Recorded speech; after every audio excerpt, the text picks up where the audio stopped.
Wacha leo tuambiane ukweli. Mimi na wewe tunalaumu huyo mzazi kwa hiyo kazi alifanya ya kutusaidia kufika leo. Kumbuka huyo mzazi hakuwa na kazi ya serikali. Kumbuka huyo mzazi hakuna mahali alikuwa anategemea mshahara. Na mlikuwa 5, 6, 7, hata kama ni 4.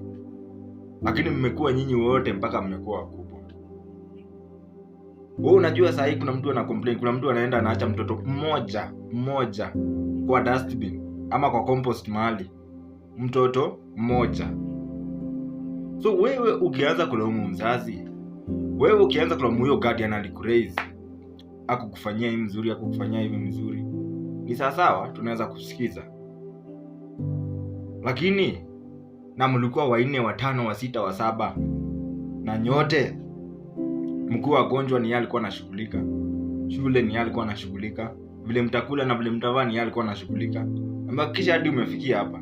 Chukua sasa mkondo yako. Acha kushinda, hakuna haja ya kushinda tunalaumiana ati hakufanya hivi, hakufanya hivi. Saa hii mtoto mmoja anaachwa. Ni watoto wangapi mmesikia wameokotwa kwa nini? Compost pits.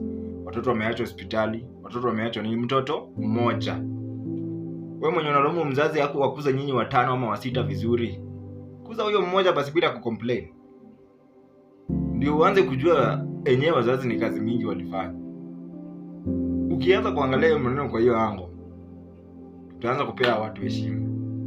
Tutaanza kurudisha shukrani kwa kazi ametufanyia yote. Anyway, big up sana kwa wazazi wote wenye wamefanya mpaka tumefika mahali tuko, na wazazi wote wa Kenya. Tani washukuru sana. Bufikiria hiyo.